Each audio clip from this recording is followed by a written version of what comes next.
میں یہ صفت عام طور پر زیادہ پائی جاتی ہے، اور آئے دن ایسی خبریں سنتے ہیں کہ ہم کچھ پل کے لیے دم بخود رہ جاتے ہیں۔ سوشل میڈیا پر آئے دن جھوٹی خبروں اور الزامات سے جہاں عام آدمی پریشان ہے، وہیں کچھ لوگ سوشل میڈیا کے سہارے ایک دوسرے پر کیچڑ اچھال کر لطف اندوز ہوتے رہتے ہیں۔ کسی فرضی نام یا ٹھکانے سے کسی کو پریشان کرنا اور اس کی زندگی کو عذاب بنا دینا ایک عام بات ہو چکی ہے۔ حال ہی میں لندن کے ایک دوست کو کافی پریشانیوں کا سامنا کرنا پڑا جب اس کے کسی جاننے والے دوست نے سوشل میڈیا پر ایک لڑکی کی پروفائل کے ذریعہ پہلے تو اس سے پیار و محبت کی باتیں شروع کی اور پھر اسے بلیک میل کرنے کی کوشش کی۔ کہتے ہیں کہ قاتل اپنا کوئی نہ کوئی نشان چھوڑ جاتا ہے۔ اس احمق انسان نے جس موبائل فون کا استعمال کیا تھا، بعد میں انٹرنیٹ کی مدد سے پتہ لگایا گیا تو معلوم ہوا کہ دراصل وہ موبائل فون نمبر اس کے قریبی دوست کا تھا۔ لیکن حیرانی کی بات یہ ہوئی کہ ثبوت ملنے کے باوجود اس نے اس بات سے انکار کر دیا کہ وہ نمبر اس کا ہے ہی نہیں، اور الٹے پریشان ہونے والے دوست پر الزام لگا دیا کہ اس کا موبائل نمبر کسی نے ہیک کر لیا ہے۔ انگلینڈ میں ایک ایسا ہی واقعہ سامنے آیا جب 18 سالہ نوجوان کے باپ نے پولیس کو اطلاع دی کہ اس کے بیٹے نے ریپ کیا ہے۔ دراصل کچھ مہینے قبل بیٹے نے 2 لڑکیوں کا ریپ کیا تھا اور ان لڑکیوں نے مارے خوف کے پولیس کو شکایت نہیں کی۔ لیکن ایک دن باپ نے بیٹے کے موبائل پر جب اس کا یہ پیغام پڑھا کہ میں نے تمہاری عزت لوٹی جس کے لیے میں شرمندہ ہوں، تو اس باپ نے فوراً پولیس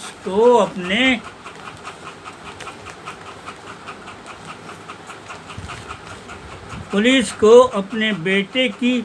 کالی کرتوت اور موبائل فون کے ثبوت کے ساتھ پولیس کو اطلاع دی۔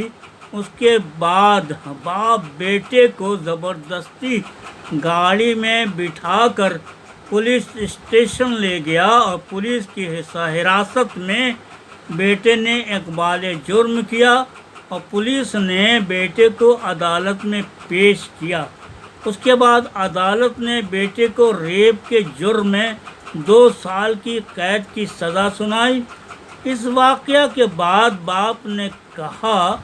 کہ یہ ایک نہایت دردناک اور افسوسناک واقعہ ہے کہ جب ایک باپ کو پتہ چلے کہ اس کے بیٹے نے کسی کا ریپ کیا ہو، اور اس سے بھی تکلیف دہ یہ ہے کہ ایک باپ اپنے بیٹے کو اس کی جرم کی سزا کے لیے پولیس کو اطلاع دے۔ باپ نے یہ بھی کہا کہ میں نے اپنے بیٹے سے کہا کہ تمہارا اقرار نامہ اور سزا سے دنیا سبق لے گی اور لوگ اس جرم کے کرنے سے پہلے سوچیں گے۔ اب اس واقعہ کو سن کر ایک بات کا احساس ہوتا ہے کہ بیٹے کے جرم کو باپ نے پوشیدہ کیوں نہیں رکھا، یا باپ نے بیٹے کے جرم کو پولیس کو بتانا کیوں ضروری سمجھا۔ یہ دونوں سوالات ہمارے ذہن کو جہاں جھنجھوڑ رہے ہیں، وہیں ہمیں اس کا بھی درس دے رہے ہیں کہ آدمی اگر سچائی اور حق گوئی پر قائم رہے تو اس کی زندگی پریشانیوں اور الجھنوں سے پاک رہے گی۔ اگر باپ بیٹے کے جرم کو پوشیدہ رکھتا تو بیٹا زندگی میں اسی ہمدردی اور جھوٹ کے سہارے اور کتنے جرائم انجام دیتا، لیکن سچائی اور حق گوئی کے سبب باپ نے بیٹے کے جرم کی پولیس کو اطلاع دے کر غلط کو غلط قرار دینے کا اصول واضح کیا اور آنے والی زندگی میں بیٹے کو جرم سے دور رکھنے کی راہ نکال لی۔ دونوں واقعات کا جائزہ لینے سے ایک بات تو صاف طور پر آیا ہے کہ الزام اور اعتراف دونوں میں رشتہ بھی ہے اور تناؤ بھی۔ الزامات لگنا یا لگانا جہاں میں دلیل ضروری ہے، وہی اعتراف کرنا یا کروانا بھی آسان نہیں ہے۔ انگلینڈ کے 18 سالہ بیٹے کے جرم نے جہاں باپ کی حق گوئی اور سچائی کے اعتراف نے بیٹے کو مجرم بنا دیا، وہیں ہمیں اس بات کا بھی پتہ چلا کہ جب کوئی جرم کرتا ہے تو اس کا کوئی نہ کوئی نشان ضرور چھوڑ دیتا ہے، اور جب وہ ثبوت مل جائے تو اس کی سزا یقینی ہے۔ لیکن دوسری مثال میں الزام اس قدر ناقص اور بیہودہ ہے کہ الزام لگنے والے شخص کو پریشانی اور الجھن میں مبتلا کرتا ہے، جو ایک غیر مناسب فعل ہے۔ جب ہم اس بات کا جائزہ لیتے ہیں کہ آپ نے اس غلط کام کو نہ کیا ہو یا اس بات کو نہ کہا ہو، تو اس کا اعتراف کرنا بذات خود ایک مصیبت ہے۔ مثلا جب کوئی بغیر ثبوت اور جھوٹا الزام لگائے تو اس وقت انسان ذہنی طور پر پریشان ہو جاتا ہے، جبکہ حقیقت یہ ہے کہ اس شخص کو کسی بات کا علم ہی نہیں ہے۔ الزام لگانے والا شخص اکثر یہ کہتے ہوئے بھی پایا جاتا ہے کہ اس کا دل کہتا ہے کہ تم نے ایسا کیا ہے، اس کا دل کہتا ہے کہ تم نے ایسا کیا ہے، تاہم جس پر الزام لگایا گیا ہے اسے اس سے کافی برہمی ہوتی ہے اور وہ ان الزاموں میں الجھ کر پریشانیوں میں مبتلا ہو جاتا ہے اور اس کی زندگی میں تناؤ پیدا ہو جاتا ہے۔ میں اس بات پر یقین رکھتا ہوں کہ اپنی غلطی کا اعتراف کر لینا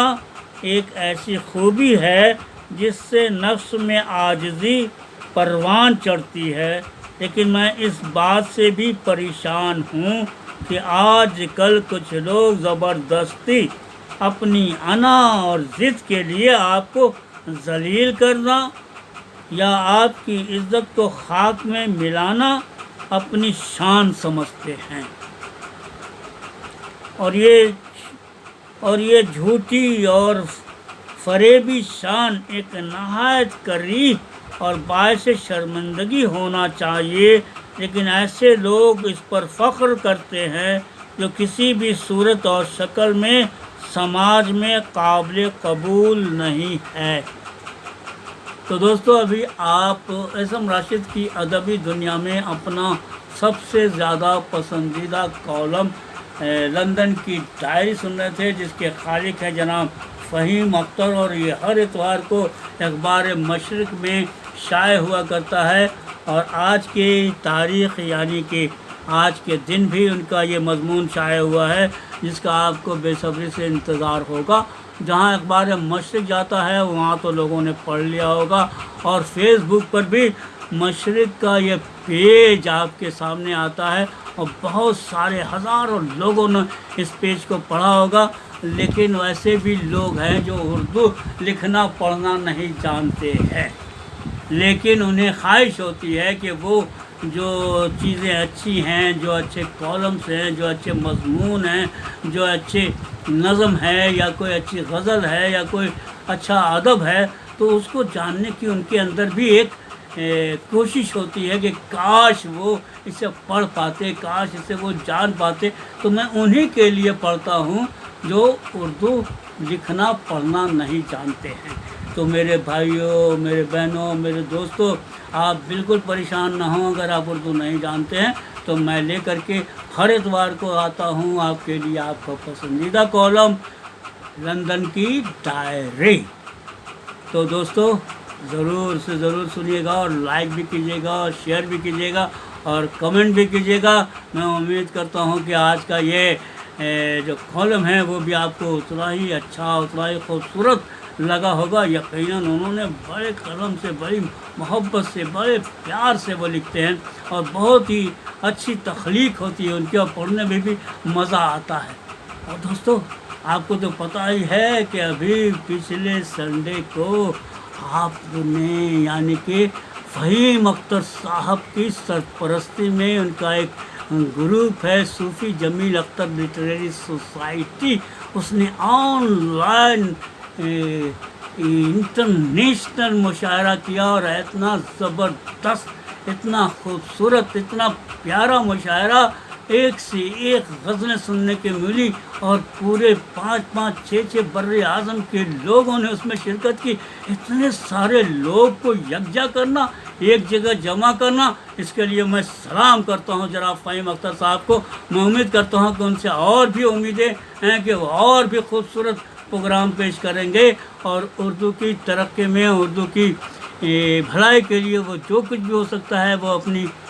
زندگی میں کرتے رہیں گے۔ تو دوستو آپ سے بھی دعا کی درخواست ہے کہ فہیم اختر صاحب کو دعا دیجئے کہ وہ اردو کی خدمات کر رہے ہیں اور رات کے وقت اور صبح کے وقت ہر طرف سے پورے جرمنی میں، پورے انگلینڈ میں، پورے مصر میں، پورے سعودی عربیہ میں، پاکستان میں، ہندوستان میں، ہر جگہ اردو بولنے والے اپنے موبائل پر وہ مشاعرہ سن رہے تھے۔ اس کے لیے میں پھر سے صوفی جمیل اختر لٹریری سوسائٹی کے تمام اراکین کو بہت بہت مبارکباد پیش کرتا ہوں۔ تو دوستو اجازت دیجیے، پھر ملیں گے اگلے سنڈے اسی کالم کے ساتھ۔ کون سا کالم یاد ہے نا آپ کو؟ جی ہاں، کیسے بول سکتے، یہ تو آپ کا اپنا کالم ہے لندن کی ڈائری۔ تو اجازت دیجیے، اللہ حافظ۔